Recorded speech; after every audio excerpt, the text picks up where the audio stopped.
جب دنیا کے رذیل اور غلیظ ترین لوگوں کا بھانڈا پھوٹے، ان کے انسانیت سوز اور شیطانی اعمال پوری دنیا کے سامنے آشکار ہوں، ایسے اعمال جنہیں سن کر دیکھ کر روح کانپ اٹھے، مسلمان مرد و زن اپنے چند دنیاوی فائدوں اور لذتوں کے عوض اپنا ایمان، اپنا دین، اپنی انسانیت بیچتے دکھائی دے۔ ابلیس پرست ایپسٹین کی فائلوں میں 3 مسلمانوں کے نام ہزاروں دفعہ آئے اور ان تینوں کا تعلق ایک ہی مسلم ملک سے ہے۔ ایک مسلمان مرد اور 2 خواتین۔ یہ کون ہیں؟ ایک عورت جو خواتین کی برابری اور حقوق پر دنیا بھر میں تقاریر کرتی رہی، در حقیقت ایک ابلیس پرست جنسی درندے کی نہ صرف رکھیل تھی بلکہ اس کے لیے کم سن اور معذور بچیوں کی دلالی بھی کرتی تھی۔ اس نے اپنی بہن ایپسٹین کو بطور تحفہ پیش کی۔ اس نے ایپسٹین کو اماراتی خواتین سے بھی متعارف کروایا۔ یہ ایپسٹین کے نیٹ ورک کا حصہ کیسے اور کب بنے، اس کے لیے کیا کیا کام کرتے رہے، اسلام کو کیا نقصان پہنچایا، کسوہ کیسے بھجوایا، ایپسٹین نے کسوہ کا کیا کیا، یہ لوگ اب کہاں ہیں اور کیا کر رہے ہیں۔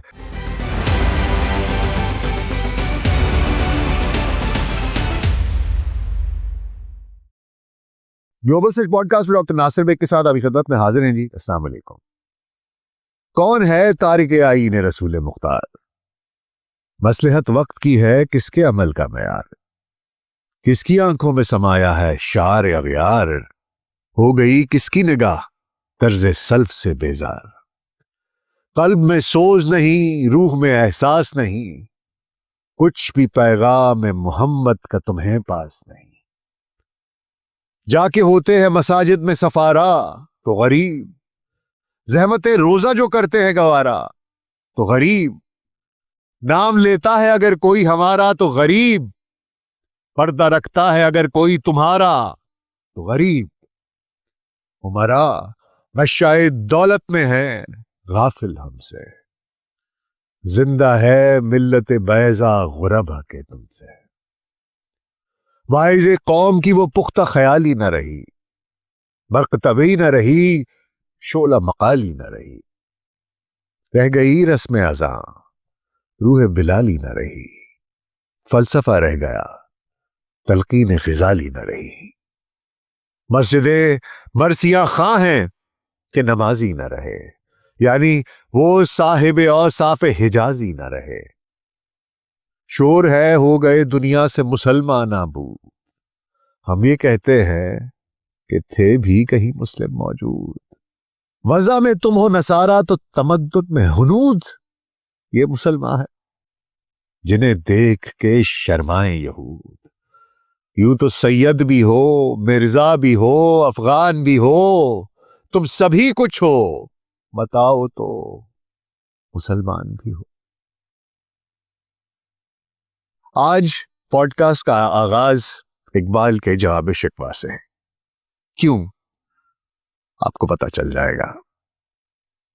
جب دنیا کے رذیل اور غلیظ ترین لوگوں کا بھانڈا پھوٹے، ان کے انسانیت سوز اور شیطانی اعمال پوری دنیا کے سامنے آشکار ہوں، ایسے اعمال جنہیں سن کر دیکھ کر روح کانپ اٹھے، جہاں نابالغ بچوں کا کاروبار ہوتا ہو، جبری جنسی استحصال ہوتا ہو، جہاں ابلیس کی پوجا ہوتی ہو، انسانی بلیاں چڑھائی جاتی ہوں، جہاں اللہ کے قوانین کی دھجیاں اڑائی جاتی ہوں، جہاں میرے اللہ رب العزت اور میرے نبی حضرت محمد مصطفیٰ صلی اللہ علیہ وآلہ وسلم کے دین کا تمسخر اڑایا جاتا ہو، وہاں مسلمان مرد و زن اپنے چند دنیاوی فائدوں اور لذتوں کے عوض اپنا ایمان، اپنا دین، اپنی انسانیت بیچتے دکھائی دے، اور تو اور ان ابلیس پرستوں کے ساتھ مل کر میرے اللہ کے گھر کا لباس، اس کا کسوہ ان ملعونوں کے حوالے کرے،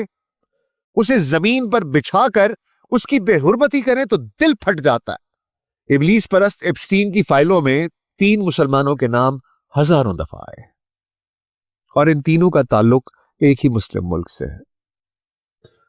وہ اسلامی ملک کون سا ہے؟ اس ملک کا کردار حالیہ جیو پولیٹیکل سچویشن میں کیا رہا ہے؟ ایک مسلمان مرد اور 2 خواتین. یہ کون ہیں؟ ان کا بیک گراؤنڈ کیا ہے؟ یہ ایپسٹین کے نیٹ ورک کا حصہ کیسے اور کب بنے؟ اس کے لیے کیا کیا کام کرتے رہے؟ اسلام کو کیا نقصان پہنچایا؟ کسوا کیسے بھجوایا؟ ایپسٹین نے کسوا کا کیا کیا؟ یہ لوگ اب کہاں ہیں اور کیا کر رہے ہیں؟ اور آخر میں مختصر سا تجزیہ اور کچھ گزارشات آپ کی خدمت میں پیش کروں گا آج کے پروگرام میں. تو حضور اگلے 10 سے 15 منٹ کے لیے دھیان ذرا ادھر. اور اگر ہمارا کانٹینٹ پسند آ رہا ہے تو ویڈیو کو لائک اور چینل کو سبسکرائب کر دیجیے گا. تو آئیے آغاز کرتے ہیں. امریکی محکمہ انصاف کی جانب سے جاری کردہ حالیہ ایپسٹین فائلز کی جو کھیپ ہے، حالیہ کھیپ، اس نے دنیا کو ہلا کر رکھ دیا ہے. ان 30 لاکھ صفحات نے دنیا کو چلانے والی اشرافیہ کو ننگا کر کے دنیا کے سامنے کھڑا کر دیا. انسانی معاشرے پر اعتبار کے تمام بھرم تار کر دیے. وہ تمام گناہ جو ہم قرآن کریم اور دیگر صحیفوں میں پڑھتے آئے کہ ہم سے پہلی قومیں ان میں ملوث تھیں، اور ہم سوچتے تھے کہ یا رب العزت یہ کیسی قومیں تھیں، وہ غلیظ اعمال جن کی وجہ سے ان پر عذاب نازل ہوئے.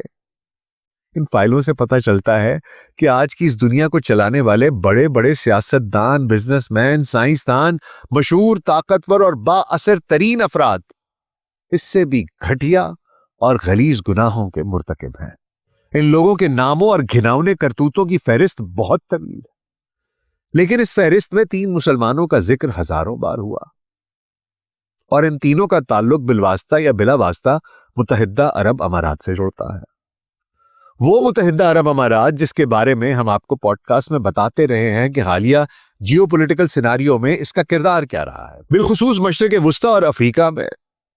UAE ان خطوں کے مختلف ممالک میں چھوٹے علیحدگی پسند گروہوں کو سپورٹ کر کے اپنے مقاصد کے لیے استعمال کر رہا ہے. ان علاقوں میں خانہ جنگی کو ہوا دینا، اسلحے کی ترسیل اور وہاں سے سمندری راستے، تیل یا معدنیات کا حصول، اور اس کے بدلے وہاں پر جنگ، انسانوں کو بھوک اور مرنے کے لیے چھوڑ دیا جاتا ہے. جیسے یمن، سوڈان اور صومالیہ میں متحدہ عرب امارات ایسے ہی آپریشنز کا حصہ ہے جہاں وہ علیحدگی پسند گروہوں کی حمایت کرتا ہے. یمن میں UAE جنوبی علیحدگی پسند کونسل جو ہے STC ہے، اس کی پشت پناہی کرتا ہے، جو نہ صرف حوثیوں کے خلاف ہے بلکہ مرکزی حکومت کو بھی چیلنج کرتا ہے، اور وہاں پر اسرائیل کے مفادات کا تحفظ بھی کر رہا ہے.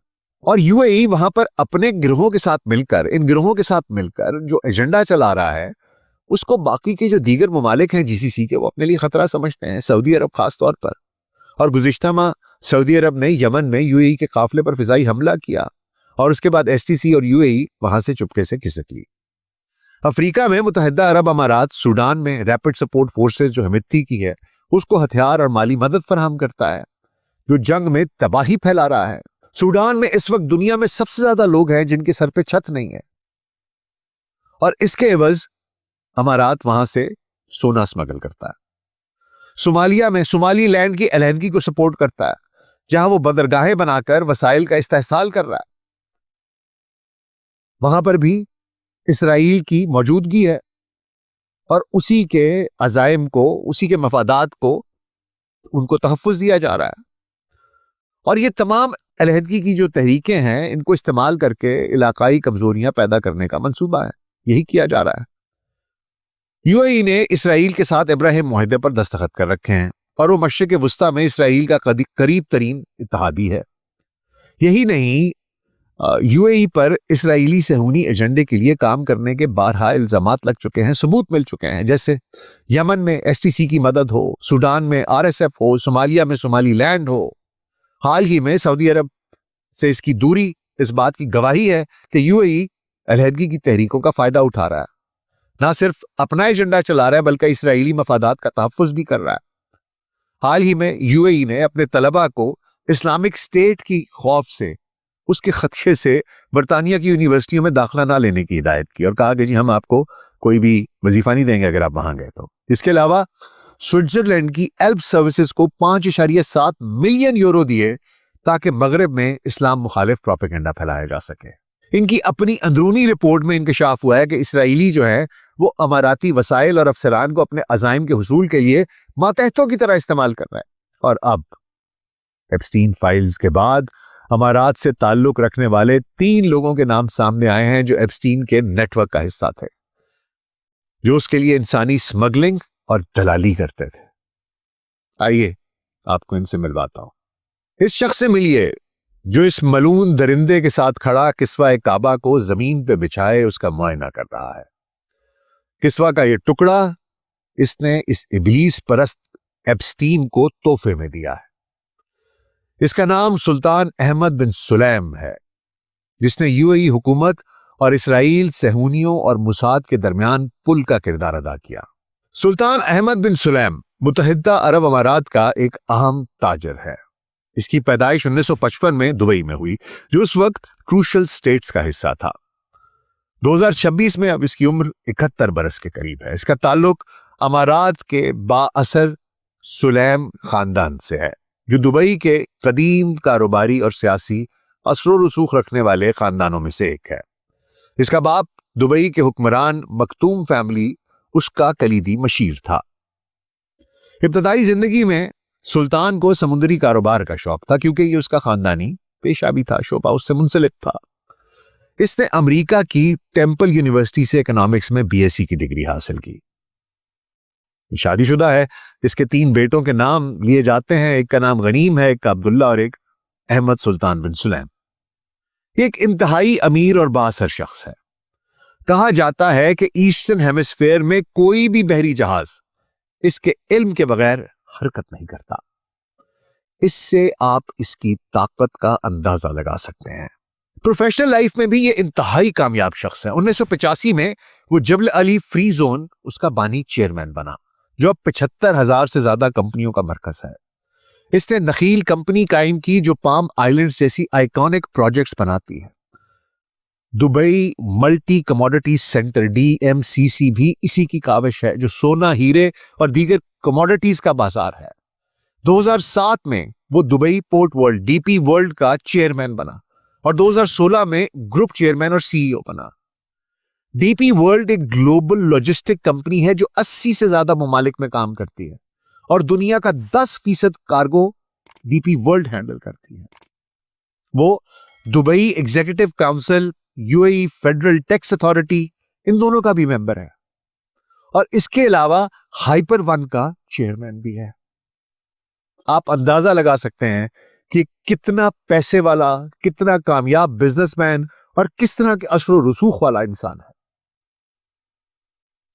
جیفری ایپسٹین سے اس کا رابطہ 2002 کے آس پاس شروع ہوا اور 2010 میں ایپسٹین نے اسے اپنا ذاتی قریبی دوست کہا، جو ایپسٹین سے اس کی 8 سالہ رفاقت کو اس وقت ظاہر کرتا ہے۔ یہ رابطہ 2008 میں ایپسٹین کی سزا کے بعد بھی جاری رہا اور 2019 تک چلا۔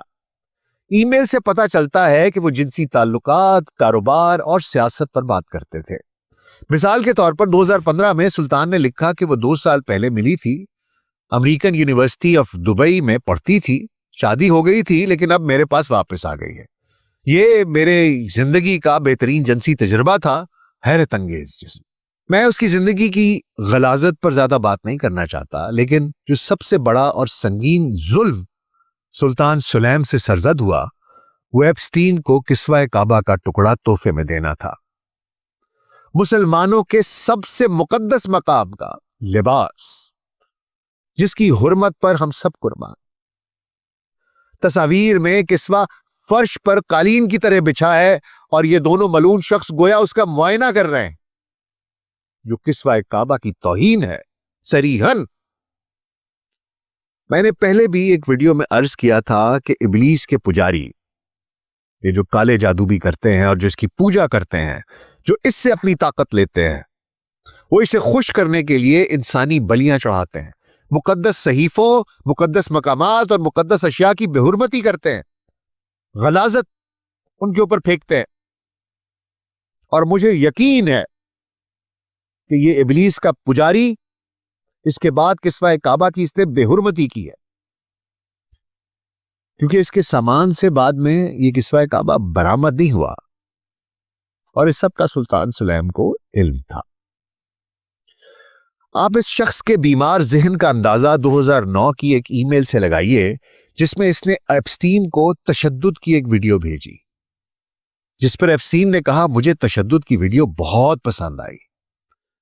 یہ ویڈیو کہاں سے آئی، کس کی تھی، یہ واضح نہیں ہے، لیکن اس شخص کے بیمار ذہن کی عکاسی ضرور کرتی ہے. اس کے علاوہ اپنی ای میلز میں اس نے بارہا اسلام کا تمسخر اڑایا. ایک ای میل میں سلطان نے سعودی عرب کی مسجد کے بارے میں لکھا، میرا ایک دوست سعودی عرب کی مسجد میں گیا. اس نے کہا کہ ان سب دہشت گردوں کے ساتھ تم نہیں بتا سکتے کہ تمہارے پاس کھڑا شخص اپنے آپ کو کھجا رہا ہے یا ڈیٹونیٹر کا بٹن دبانے لگا ہے. ایک اور ای میل میں ایک خاتون دوست کے بارے میں بات کرتے ہوئے سلطان لکھتا ہے کہ کئی ماہ کی کوششوں کے بعد ہم نیو یارک میں ملے. ایک غلط فہمی تھی، وہ بزنس چاہتی تھی جبکہ میں صرف جنسی تعلق چاہتا تھا. ایپسٹین کا جواب ملاحظہ فرمائیے. وہ کہتا ہے الحمدللہ اب بھی تم جیسے لوگ موجود ہیں. اب آپ سوچئے کہ الحمدللہ کا لفظ ایک ملعون ابلیس پرست کی جانب سے استعمال کیا جائے ایک فحش گفتگو کے درمیان، تمسخر اڑایا جائے. ایک اور ای میل میں سلطان نے گفتگو کا آغاز تو قرآن کی آیات کے حوالے سے کیا. اسلام میں بین المذاہب دوستیاں کیسے جائز ہیں، اور اس کے فوراً بعد ہی یہ بات کرنے کے وہ جنسی تعلقات کا تذکرہ شروع کر دیا. تو روسی خواتین کا تذکرہ شروع کر دیا. ایک ای میل میں اس نے حلال کھانے کی شرط کو صرف نو پورک کہا. اس کے علاوہ سلطان نے صومالیہ میں زمینوں کا ذکر کیا. صومالی لینڈ کا تذکرہ اس وقت کیا جب اس کا نام بھی کسی کے وہم و گمان میں نہیں تھا. اس سے اندازہ ہوتا ہے کہ یہ کتنا پرانا پلان تھا ان کا. اس جگہ پر جہاں ڈی پی ورلڈ نے ادھر بربرا پورٹ بنائی ہے، اسی کی کمپنی نے، جو کہ اب صومالی لینڈ کا حصہ ہے،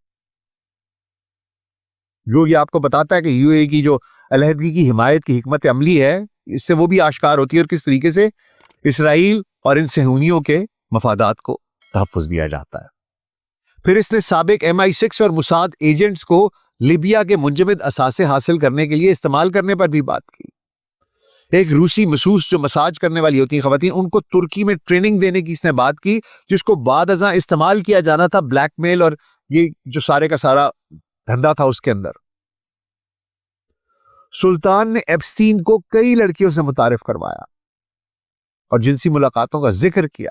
اور یہ کہ ابراہیم اکارڈ سے بہت پہلے سلطان ایپسٹین کے ذریعے اسرائیل اور موساد سے رابطے میں تھا، ان کے مفادات کے لیے کام کرتا تھا، ان کو مشورے دیتا تھا. سلطان کے چونکہ اماراتی حکمرانوں کے ساتھ بھی قریبی اور دیرینہ مراسم تھے، خاندانی مراسم تھے، اس کے ذریعے اسرائیل اور موساد کا امارات سے حکومتی سطح پر رابطہ اور پھر گہرا تعلق قائم ہوا. سلطان اماراتی اور اسرائیلی حکومتوں کے مابین پہلا پل تھا، اور ان خدمات کے عوض اس کو کیا ملا؟ یہ رابطہ باہمی مفادات کے اوپر قائم تھا. ایپسٹین نے سلطان کو گلوبل نیٹ ورک سے جوڑا، جیسے سینیگال کے سابق صدر کے بیٹے کی رہائی میں مدد کی. سلطان نے ایپسٹین کو کاروباری مواقع دیے، اسرائیل اور اماراتی حکومتوں کے مابین رابطے کروائے. سلطان آج بھی ڈی پی ورلڈ کا چیئرمین اور CEO ہے، اور ڈاووس 2026 میں بھی شریک ہوا تھا، یہ حال ہی میں جو ہوئی تھی ورلڈ لیڈرز کی. لیکن ایپسٹین فائلز کے بعد کینیڈا کے جو پینشن فنڈ ہے اس نے ڈی پی ورلڈ میں سرمایہ کاری روک دی ہے، اور اسی طرح کیوبیک کے کیس نے اپنی ڈیلز بھی معطل کر دی ہیں. افسوس اس بات پر ہے کہ اس خطے کا با اثر اور امیر ترین مسلمانوں میں سے ایک شخص ایک ابلیس پرست صہیونی کے لیے دلالی کرتا رہا. اتنی دولت، اتنی شہرت، اتنا دیا میرے رب نے، اور تم کرتے کیا رہے؟ ایک ابلیس پرست کے لیے دلالی. اس نے ایپسٹین کو اماراتی خواتین سے بھی متعارف کروایا، اور گمان غالب ہے کہ ان میں سے ایک ہندل اویس بھی ہے. ہندل اویس کون ہے جی؟ ہندل اویس متحدہ عرب امارات کی شہری ہے اور ایک اماراتی خاندان سے تعلق رکھتی ہے. اس نے امریکن یونیورسٹی آف بیروت سے انٹرنیشنل افیئرز میں ماسٹرز کی ڈگری حاصل کی، اور نیو یارک کی ٹش اسکول آف آرٹ سے پبلک پالیسی میں ایک اور ماسٹرز بھی کیا ہے. ابھی وہ نیو یارک یونیورسٹی کے Steinhardt School of Culture and Education سے PhD کی ڈگری حاصل کر رہی ہے. دستیاب معلومات سے یہ بھی خبر ملتی ہے کہ اس نے 2015 میں نیو یارک میں محمد عبداللہ غازی نامی ایک شخص سے شادی کی. پروفیشنل لائف میں ہندل اویس نے 2000 میں متحدہ عرب امارات کی سفارتی سروس جوائن کی. وزارت خارجہ میں بطور special assistant to the foreign minister کام کیا. 2015 میں وہ متحدہ عرب امارات کی پہلی خاتون بنی جو نیو یارک میں اقوام متحدہ کے ہیڈ کوارٹرز میں سینئر ایڈوائزر کی پوزیشن پر فائز ہوئی۔ 1971 میں UAE کے اقوام متحدہ میں شمولیت کے بعد اس پوزیشن پر فائز ہونے والی وہ پہلی خاتون تھی۔ وہاں اس نے خواتین کی برابری اور صنفی مسائل پر کام کیا۔ بعد میں وہ ایکسپو 2020 میں انٹرنیشنل پارٹیسپینٹس کی سینئر وائس پریزیڈنٹ بنی۔ آج کل وہ UAE کی permanent committee for human rights PCHR کی ڈائریکٹر ہے، جہاں وہ انسانی حقوق، خاص طور پر خواتین کے حقوق پر کام کرتی ہے۔ وہ بین الاقوامی کانفرنسز میں تقاریر کرتی ہے اور اس بات پر زور دیتی ہے کہ خواتین میں سرمایہ کاری نہ صرف درست ہے بلکہ اسمارٹ بھی ہے۔ جیفری ایپسٹین کی فائلز میں ہند الاویس کا نام تقریباً 469 بار آیا ہے۔ اس کا رابطہ 2011 اور 12 میں شروع ہوا۔ دستیاب ای میل سے پتہ چلتا ہے کہ وہ ایپسٹین سے مسلسل رابطے میں تھی اور ملاقاتوں کا اہتمام کرتی تھی۔ ایک ای میل میں اس نے لکھا، میری بہن یہاں ہے اور میں نے اس سے آپ کے بارے میں بہت کچھ بتایا ہے، میں چاہتی ہوں کہ وہ آپ سے ملے، مجھے بتائیں کب۔ ایپسٹین نے جواب دیا کہ کیا وہ ہفتے کو لنچ پر آ سکتی ہیں۔ ایک اور ای میل میں، ہائے، میں پہلے ہی ایک سے بات کر رہی ہوں جو مجھ سے بھی زیادہ خوبصورت ہے، میں آپ کو دیکھنے اور اپنی بہن سے ملوانے کے لیے بہت پرجوش ہوں، وہ مجھ سے بھی زیادہ خوبصورت ہے۔ ایک اور پیغام میں کہتی ہے کہ ایک لڑکی کو تیار کرنا ہی مشکل ہے، 2 لڑکیاں تو چیلنج ہے، ہم شاید دیر سے پہنچیں۔ ایپسٹین نے جواب دیا کہ کیا وہ 11 بجے کے قریب آ سکتی ہیں، کیونکہ وہ دونوں کے ساتھ زیادہ وقت گزارنا چاہتا ہے۔ ان ای میلز میں ہند ملاقاتوں کا اہتمام کرتی دکھائی دیتی ہے، جن میں لڑکیاں اور اس کی بہن حالہ کا ذکر ہے۔ آپ کو بتاتا چلوں کہ اپنی جس بہن کو یہ اس درندے سے ملوانے لے کر گئی، اس وقت اس کی بہن حالہ کی عمر صرف 13 برس تھی۔ اس کی ایپسٹین سے ملاقات کا طریقہ واضح نہیں ہے، لیکن یہ 2011 سے شروع ہوا۔ وہ ایپسٹین کے لیے لڑکیاں فراہم کرتی تھی، جن میں کم عمر اور حتیٰ کہ معذور لڑکیاں بھی شامل تھیں۔ ایک عورت جو خواتین کی برابری اور حقوق پر دنیا بھر میں تقاریر کرتی رہی، در حقیقت ایک ابلیس پرست جنسی درندے کی نہ صرف رکھیل تھی بلکہ اس کے لیے کم سن اور معذور بچیوں کی دلالی بھی کرتی تھی۔ اس ذرائع کا کہنا ہے کہ اس نے اپنی بہن ایپسٹین کو بطور تحفہ پیش کی۔ ان خدمات کے بدلے اس کو کیا ملا جی؟ اس کی اقوام متحدہ میں تقرری 2015 میں ہوئی، جو اس کی ایپسٹین سے بات چیت کے بعد میں ہے، جس میں ایپسٹین اور سلطان کا کردار ہے۔ ہند الاویس اب بھی اپنی پوزیشن پر قائم ہے۔ حال ہی میں ایپسٹین فائلز کے سامنے آنے کے بعد اس نے اپنا ایکس اکاؤنٹ ڈیلیٹ کر دیا ہے۔ وہ انسانی حقوق کی کمیٹی کی سربراہ ہے ابھی بھی، اور خواتین کے حقوق پر کام کر رہی ہے۔ کیا ہی بھیانک تضاد ہے حضور۔ لیکن ایپسٹین کے نیٹ ورک میں شامل یہ واحد عرب خاتون نہیں تھی۔ ایک اور خاتون کا بھی تذکرہ ہے، عزیزہ الاحمدی کا۔ عزیزہ الاحمدی کون ہے حضور؟ عزیزہ الاحمدی بنیادی طور پر سعودی عرب سے تعلق رکھتی ہے۔ اس نے کنگ عبدالعزیز یونیورسٹی سے ریاضی میں بیچلر اور ماسٹرز کی ڈگری حاصل کی، پھر ہلٹ اشرائج ایگزیکٹو ایجوکیشن سے پائیداری اور سماجی ذمہ داری میں ماسٹرز کیا، اور مڈل سیکس یونیورسٹی سے سماجی اور اقتصادی ترقی میں ڈاکٹریٹ حاصل کی۔ اس کے بعد وہ دبئی منتقل ہو گئی۔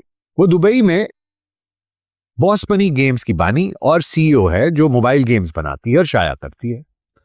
وہ ابوظہبی کے محکمہ ثقافت اور سیاحت department of Culture and tourism Abu Dhabi میں انڈر سیکرٹری کی ایڈوائزر ہے، جہاں وہ ابوظہبی گیمنگ اور سینڈ سٹارم کامکس کی حکمت عملی پر کام کر رہی ہے۔ اس سے پہلے وہ مدینہ کے chamber of commerce and industry میں بزنس ویمن سینٹر کی ڈائریکٹر بھی رہی، جہاں وہ کاروبار کرنے والی خواتین کی معاونت کرتی رہی۔ وہ DCP کی بھی بانی ہے، جو ڈیجیٹل مارکیٹنگ ایجنسی ہے۔ جیفری ایپسٹین سے اس کا رابطہ گمان غالب ہے کہ سلطان کی وساطت سے ہوا۔ فائل سے پتہ چلتا ہے کہ وہ 2011 سے 2018 تک اس کے ساتھ رابطے میں رہی۔ اس نے 2017 میں عبداللہ الماری نامی ایک شخص کے ساتھ مل کر کسوہ کعبہ کے 3 ٹکڑے ایپسٹین کو بھیجے، جو سلطان کی طرف سے تحفہ تھے۔ ای میلز میں اس نے ایپسٹین کو لکھا، اس کپڑے کو کم از کم 1 کروڑ مسلمانوں نے چھوا ہے، جن میں سنی، شیعہ اور دیگر مسالک کے مسلمان شامل ہیں۔ وہ اپنی دعائیں، آنسو اور امیدیں اس کے حوالے کر گئے۔ یہ ٹکڑا سعودی عرب سے فلوریڈا بھیجا گیا اور پھر اس کے بعد ایپسٹین کے گھر بھجوایا گیا۔ ملعون ایپسٹین نے اس کے ساتھ کیا کیا میں آپ کو پہلے بتا چکا ہوں۔ اس کے علاوہ 2018 میں اس نے ایپسٹین کو ریاض میں الحمرا پیلس کے بارے میں مشورہ دیا۔ وہ اس محل کے مالک کے ساتھ رابطے میں تھی، ایپسٹین اسے خریدنا چاہتا تھا، لیکن مالک کی صحت اور محل کی جگہ جو تھی وہ بالکل رائل کوڈ کے بالکل ساتھ تھی، جس کی وجہ سے معاملہ پیچیدہ ہو گیا۔ اس نے مشورہ دیا کہ ایپسٹین دبئی یا ابو ظہبی میں محل بنائے، کیونکہ وہاں بین الاقوامی رسائی آسان ہے، محفوظ ہے، امریکی فوجی موجود ہیں اور دوست زیادہ ہے۔ اس نے کہا دبئی ایک قابل رسائی بین الاقوامی شہر ہے، اس لیے ایسا محل بیچنے کا امکان بھی زیادہ ہے کہ یعنی ریسیل ویلیو بھی ہوگی، جناب ادھر لے لیں۔ پھر کہتی ہے یہ 100% محفوظ ملک ہے، امریکی میرینز موجود ہیں، سب سے اہم یہ کہ آپ کے یہاں بہت سے دوست ہیں، اور آگے سنیے، اور آپ اپنا مینیو بنا سکتے ہیں۔ آگے آپ خود سمجھدار ہیں۔ کچھ رپورٹس کے مطابق اس محل کو بطور کہبہ خانہ ایک بلیک میل اور اغوا کرنے کے اڈے کے طور پر استعمال کیا جانا تھا، اور یہی کچھ یہ ریاض میں بھی کرنے والا تھا۔ اور صرف یہی نہیں، اس عزیزہ الاحمدی نے صومالیہ میں بھی ایپسٹین کا دفتر قائم کرنے میں مدد کی تاکہ افریقہ سے بچوں کو اس کے جزیرے پر سمگل کیا جا سکے۔ وہ ایپسٹین کے نیٹ ورک کا حصہ تھی، وہ کہ وہ پیرس میں ایپسٹین سے ملاقات چاہتی تھی، اور ایک ای میل میں اس نے ایپسٹین کی تصویر دیکھ کر کہا کہ آپ تو بہت زیادہ پرکشش ہیں۔ وہ ہند الاویس کے ساتھ 2012 میں ایپسٹین کے نجی طیارے میں سوار تھی جو لڑکیاں فراہم کرنے کے لیے استعمال ہوتا تھا۔ عزیزہ الاحمدی ابھی بھی اپنی پوزیشن پر کام کر رہی ہے۔ فائل سامنے آنے کے بعد اس نے اپنا لنکڈ ان اکاؤنٹ پرائیویٹ کر دیا ہے۔ وہ ابو ظہبی میں گیمنگ اور کامکس کی حکمت عملی پر کام کر رہی ہے۔ اب آخر میں بہت مختصر سا تجزیہ آپ کی خدمت میں پیش کروں گا حضور۔ بات یہ ہے کہ جو کچھ میں نے کہنا تھا وہ میں نے اقبال کے جواب شکوہ میں پہلے کہہ دیا۔ جو کچھ ہو رہا ہے وہ آپ کے سامنے ہے، دنیا کس طریقے سے بدل رہی ہے یہ آپ کے سامنے ہے۔ دنیا کے یہ طاقتور ترین، امیر ترین لوگ، بااثر ترین لوگ جو بظاہر پوری دنیا کو چلاتے ہیں، آپ کے سامنے ہے کہ ان کے کردار کیا ہے۔ یہ فتنے کا دور ہے، خود کو بچائیے، اپنے خاندان کو بچائیے، اپنی اولادوں کو بچائیے۔ میں صرف اتنا ہی کہوں گا کہ جو کچھ بھی یہ ہے، جس طریقے سے ان لوگوں نے تذلیل کی مسلمانوں کی، اس سے پوری امت مسلمہ کو بہت شدید تکلیف ہوئی ہے۔ ہماری اللہ سبحانہ تعالیٰ سے دعا ہے کہ اللہ سبحانہ تعالیٰ اپنی جناب میں ہی ان لوگوں سے جو بھی اس نے حساب لینا ہے وہ لے گا، لیکن میں آپ لوگوں سے درخواست کروں گا کہ آپ لوگ خود کو، اپنے آپ کو، اپنے ارد گرد کے لوگوں کو، اپنے بچوں کو اس قسم کے فتنوں سے محفوظ رکھیے۔ اللہ سبحانہ تعالیٰ ہمارا حامی و ناصر۔ اپنا بہت خیال رکھیے گا۔ شکریہ۔